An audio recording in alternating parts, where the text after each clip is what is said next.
ನಮಸ್ಕಾರ ಸ್ನೇಹಿತರೆ, ನಾನು ಪರಶುರಾಮ್ ಪೇಟ್ಕರ್, ಬಾಗಲಕೋಟೆ. ಇವತ್ತು ಮುಧೋಳ ತಾಲೂಕಿನ ಲೋಕಾಪುರ ಪಟ್ಟಣದಲ್ಲಿದ್ದೇನೆ. ಇಲ್ಲಿ ವಿಶೇಷವಾಗಿ ಪ್ರಜಾಪಿತ ಬ್ರಹ್ಮಕುಮಾರಿ ಈಶ್ವರ ವಿಶ್ವವಿದ್ಯಾಲಯದ ವತಿಯಿಂದ 12 ಜ್ಯೋತಿರ್ಲಿಂಗ ಚಿತ್ರ ಪ್ರದರ್ಶನವನ್ನು ಏರ್ಪಡಿಸಿದ್ದಾರೆ. ಅದನ್ನು ನೋಡೋಣ ಬನ್ನಿ. ಚೆನ್ನಾಗಿದೆ. ಅದಕ್ಕೆ ನಿಮ್ಮ ಸಮಯವನ್ನು ಕೊಟ್ಟು ಇದು ಈಶ್ವರ ವಿಶ್ವವಿದ್ಯಾಲಯದಲ್ಲಿ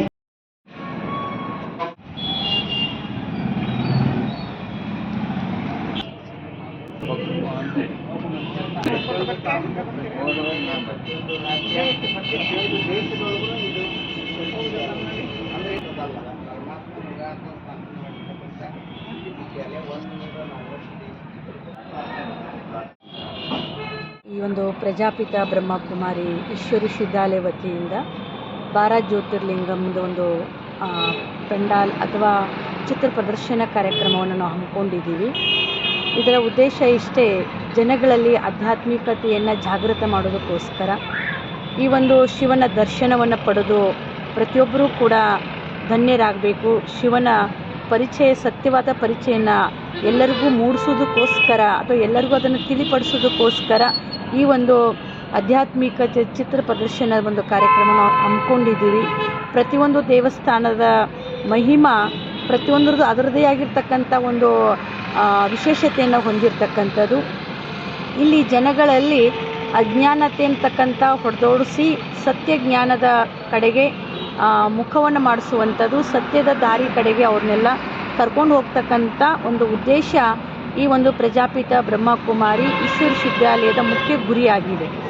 ಇದರಲ್ಲಿ ಮಾನವನಿಂದ ನಾವು ದೇವ ಮಾನವನಾಗ್ತಕ್ಕಂಥ ಒಂದು ಶಿಕ್ಷಣವನ್ನು ಈ ಸಂಸ್ಥೆಯಲ್ಲಿ ಕೊಡಲಾಗತ್ತೆ.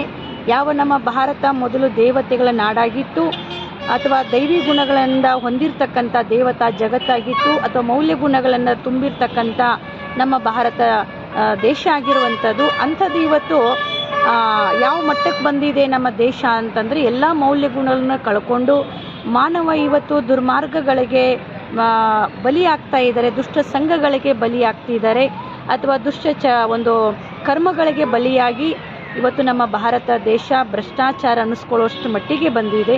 ಇಂಥ ದೇಶವನ್ನು ಮತ್ತೆ ಪುನಃ ನಾವು ಮೇಲಕ್ಕೆತ್ತುವಂಥದ್ದೇ ಅಥವಾ ದೈವಿ ಗುಣಗಳನ್ನು ತುಂಬುವಂಥ ಅಥವಾ ಕಲಿಸುವಂಥ ಅಥವಾ ದುಶ್ಚಟಗಳಿಂದ ಅವರನ್ನು ದೂರ ಮಾಡುವಂಥ ಒಂದು ಕಾರ್ಯವನ್ನು ಈ ಒಂದು ಪ್ರಜಾಪಿತ ಬ್ರಹ್ಮಕುಮಾರಿ ಈಶ್ವರ ವಿಶ್ವವಿದ್ಯಾಲಯ ಈ ಕಾರ್ಯವನ್ನು ಮಾಡ್ತಾ ಇದೆ. ಹಾಗಾಗಿ ಪರಮಾತ್ಮ ನಮ್ಮೆಲ್ಲರಿಗೂ ಕೂಡ ಶಿಕ್ಷಕನಾಗಿದ್ದಾನೆ. ಅದನ್ನು ಜಗತ್ತಿಗೆ ನಾವು ತೋರಿಸುವಂಥದ್ದು, ಅಂದರೆ ಪರಮಾತ್ಮನ ಪರಿಚಯನ ಕೊಡ್ತಕ್ಕಂಥದ್ದು. ಪರಮಾತ್ಮ ಈ ಸೃಷ್ಟಿಗೆ ಯಾಕೆ ಬಂದಿದ್ದಾರೆ, ಯಾತಕ್ಕೋಸ್ಕರ ಅವತರಣೆ ಮಾಡಿದ್ದಾರೆ ಅಂತಂದರೆ, ಯಾವ ನಮ್ಮ ಭಾರತ ಪುಣ್ಯ ಭಾರತ ಆಗಿತ್ತೋ, ಪುಣ್ಯ ಭೂಮಿ ಆಗಿತ್ತೋ ಅಂಥದನ್ನು ಪುನಃ ಈ ದೇಶವನ್ನು ಸಮೃದ್ಧಿವಾದ ಜಗತ್ತನ್ನು ಮಾಡೋದಕ್ಕೋಸ್ಕರನೇ ಭಗವಂತ ಈ ಒಂದು ಸೃಷ್ಟಿಗೆ ಅವತರಿಸಿರೋದಕ್ಕಾಗಿ ನಾವು ಶಿವರಾತ್ರಿ ಅಂತ ಹೇಳ್ತೀವಿ. ಪ್ರತಿಯೊಬ್ಬರದೂ ಕೂಡ ನಾವು ರಾತ್ರಿ ಹುಟ್ಟಿದ್ರೂ ಕೂಡ ಬರ್ತ್ಡೇ ಅಂತ ಹೇಳ್ತೀವಿ, ವಿನಃ ಬರ್ತ್ ನೈಟ್ ಅಂತ ಹೇಳಲ್ಲ. ಆದರೆ ಶಿವನಿಗೆ ಮಾತ್ರ ನಾವು ಶಿವರಾತ್ರಿ ಅಂತ ಹೇಳ್ತೀವಿ. ಹಾಗಾದರೆ ಶಿವನಿಗೂ ಮತ್ತು ರಾತ್ರಿಗೂ ಏನು ವ್ಯತ್ಯಾಸ ಇದೆ, ಏನು ಸಂಬಂಧ ಇದೆ? ಹಾಗಾದರೆ ಅದಕ್ಕೆ ಸಂಬಂಧ ಇಷ್ಟೇ, ಪರಮಾತ್ಮ ಈ ಅಜ್ಞಾನವೆಂಬ ಕತ್ತಲೆಯ ರಾತ್ರಿನಲ್ಲಿ ಅವತರಿಸಿರುವ ಕಾರಣ, ಈ ಭೂಮಿ ಮೇಲೆ ಬಂದಿರುವ ಕಾರಣ ಶಿವರಾತ್ರಿ ಅಂತ ನಾವು ಕರಿತೀವಿ. ಯಾಕೆ ಪರಮಾತ್ಮ ರಾತ್ರಿನಲ್ಲಿ ಬಂದರು ಅಂತಂದರೆ, ಇದು ವರ್ಷದ ರಾತ್ರಿನೂ ಅಲ್ಲ ಅಥವಾ ದಿನದ ರಾತ್ರಿನೂ ಅಲ್ಲ, ಇದು ಅಜ್ಞಾನತೆ ಅಂಧಕಾರ ತುಂಬಿಕೊಂಡಿರುವಂಥ ರಾತ್ರಿ. ಯಾಕಂದರೆ ಮಾನವ ಜೀವನ ಇವತ್ತು ದುರ್ಗುಣಗಳಿಂದ ದುಶ್ಚಟಗಳಿಂದ ತುಂಬಿ ಹೋಗಿದೆ, ಅಥವಾ ಕಾಮ, ಕ್ರೋಧ, ಲೋಭ, ಮೋಹ, ಅಹಂಕಾರಗಳಿಂದ ತುಂಬಿಕೊಂಡಿರುವಂಥದ್ದನ್ನು ಭಗವಂತ ಹೋಗಲಾಡಿಸೋದಕ್ಕೋಸ್ಕರ ಬಂದಿರುವ ಕಾರಣ ಇದನ್ನು ನಾವು ಶಿವರಾತ್ರಿ ಅಂತ ಕರಿತೀವಿ. ಈ ಶಿವರಾತ್ರಿ ನಿಮಿತ್ತವಾಗಿ ಶಿವನ ಸತ್ಯ ಸಂದೇಶವನ್ನು ಕೊಡೋದಕ್ಕೆ, ಜೊತೆಗೆ ಮಾನವ ಜೀವನದಲ್ಲಿರ್ತಕ್ಕಂಥ ಅಜ್ಞಾನತೆಯ ಕತ್ತಲನ್ನು ಹೊಡೆದೋಡಿಸೋದಕ್ಕೋಸ್ಕರನೇ ಇಂಥ ಒಂದು ಚಿತ್ರ ಪ್ರದರ್ಶನದ ಒಂದು ಕಾರ್ಯಕ್ರಮವನ್ನು ನಾವು ಈ ಊರಲ್ಲಿ ಏರ್ಪಾಡು ಮಾಡಲಾಗಿದೆ. ಇದರ ಒಂದು ಸದುಪಯೋಗವನ್ನು ಪ್ರತಿಯೊಬ್ಬರೂ ನಿಜವಾದ ಭಕ್ತರು ಇದರ ಸದುಪಯೋಗವನ್ನು ಪಡ್ಕೊಳ್ಳಿ ಅಂತ ಹೇಳಿ ಈ ಕಾರ್ಯಕ್ರಮವನ್ನು ನಾವು ಆಯೋಜಿಸಿದ್ದೀವಿ. ಇದರಲ್ಲಿ ಅನೇಕರು ಬಂದು ಇದರ ಸತ್ಯ ತಿಳುವಳಿಕೆಯನ್ನು ತಗೊಳ್ತಾ ಇದ್ದಾರೆ, ಅನೇಕರು ಅಭಿಪ್ರಾಯವನ್ನು ವ್ಯಕ್ತಪಡಿಸ್ತಾ ಇದ್ದಾರೆ. ಇಂಥದನ್ನು ಮತ್ತೆ ಮತ್ತೆ ಮಾಡಿ ನಮ್ಮ ಊರಲ್ಲಿ ಬಹಳ ಒಳ್ಳೆಯ ಕೆಲಸ ನೀವು ಇದನ್ನು ಮಾಡ್ತಾ ಇದ್ದೀರಂತೂ ಕೂಡ ಸಾರ್ವಜನಿಕರು ಇದರಲ್ಲಿ ತಮ್ಮ ಅಭಿರುಚಿಯನ್ನು ತೋರಿಸಿದ್ದಾರೆ, ತಮ್ಮ ಒಂದು ಒಪಿನಿಯನನ್ನು ಕೂಡ ಕೊಟ್ಟಿದ್ದಾರೆ. ಅದರಿಂದ ನಮಗೂ ಕೂಡ ಆಸೆ ಇದೆ ಮತ್ತೆ ಮತ್ತೆ ಇದನ್ನು ಮಾಡಬೇಕು ಅನ್ನೋದು ಇಷ್ಟೇ. ಜನರಲ್ಲಿ ಸತ್ಯದ ಮಾರ್ಗದ ಕಡೆಗೆ ತೊಗೊಂಡು ಹೋಗೋದು, ಅಜ್ಞಾನತೆಯಿಂದ ದೂರ ಮಾಡೋದು ಅನ್ನೋದೇ ಇದರ ಉದ್ದೇಶ.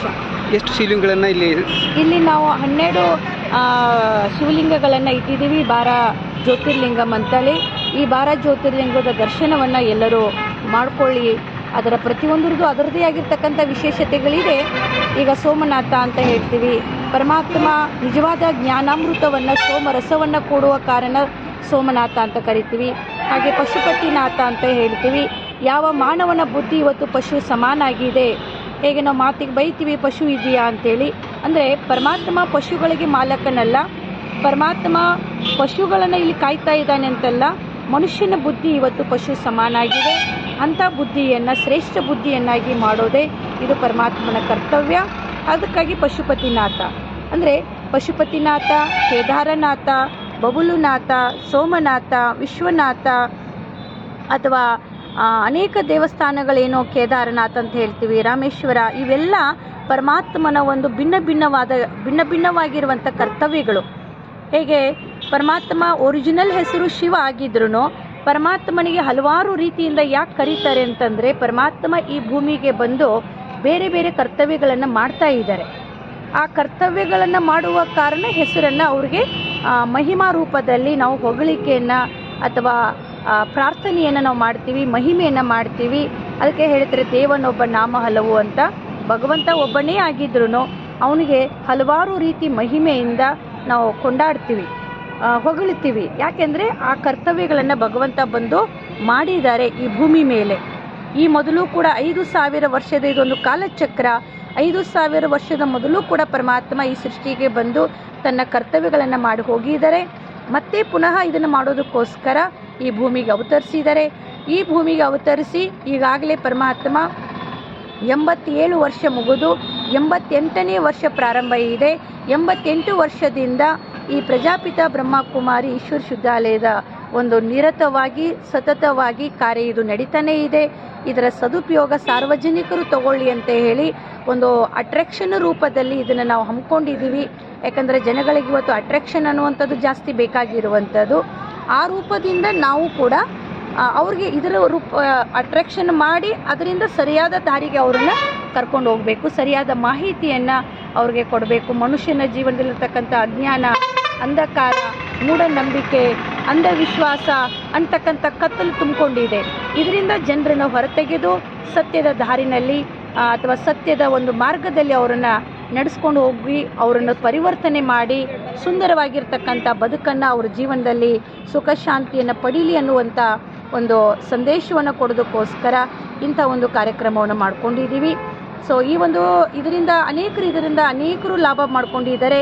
ತಮ್ಮ ಜೀವನದಲ್ಲಿ ದುಃಖ ಶಾಂತಿಯಿಂದ ದೂರ ಆಗಿದ್ದಾರೆ, ಸುಖ ಶಾಂತಿಯನ್ನು ಅವರೆಲ್ಲ ಪಡೆದಿದ್ದಾರೆ. ಅನೇಕರು ಇದರಲ್ಲಿ ಯುವಕರಿದ್ದಾರೆ. ಇದರಲ್ಲಿ ಯಾವುದೇ ಧರ್ಮ ಒಂದು ಜಾತಿ ಆಗಲಿ, ಧರ್ಮ ಆಗಲಿ, ಅಥವಾ ವಯೋಮಿತಿ ಆಗಲಿ, ಅಥವಾ ಯಾವುದೇ ಥರದ ಭೇದ ಭಾವಗಳಿಲ್ಲ. ಎಲ್ಲ ಧರ್ಮದವ್ರಿಗೂ, ಎಲ್ಲ ವರ್ಗದವ್ರಿಗೂ, ಎಲ್ಲ ಜಾತಿಯವ್ರಿಗೂ ಕೂಡ ಇದು ಮುಕ್ತವಾಗಿರುವಂಥ ಒಂದು ಸಂದೇಶ. ಪ್ರತಿಯೊಬ್ಬರೂ ಕೂಡ ಇದನ್ನು ಸಂದೇಶವನ್ನು ತಗೊಂಡು ತಮ್ಮ ಜೀವನದಲ್ಲಿ ಲಾಭವನ್ನು ಮಾಡಿಕೊಳ್ಳಿ, ಸುಖ ಶಾಂತಿಯನ್ನು ಕಳ್ಕೊಂಡಿರೋದನ್ನು ಪಡ್ಕೊಳ್ಳಿ ಅನ್ನೋದು ಉದ್ದೇಶದಿಂದ ಇದನ್ನು ನಾವೆಲ್ಲ ಹಮ್ಮಿಕೊಂಡಿದ್ದೀವಿ. ನಮ್ಮ ಹೆಸರು ರಾಜಯೋಗಿನಿ ಬ್ರಹ್ಮಕುಮಾರಿ ಸರೋಜಾ.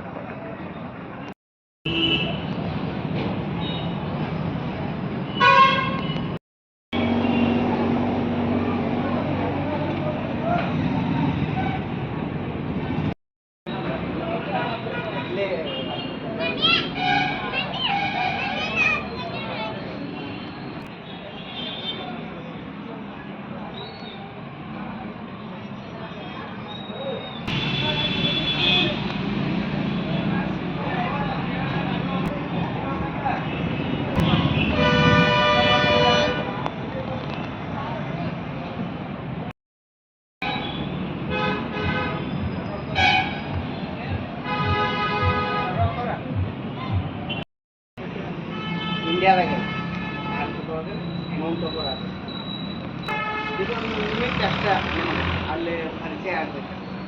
ಎಷ್ಟೋ ಜನಕ್ಕೆ ಮಕ್ಕಳಿಗಾಗಿ ಒಂದು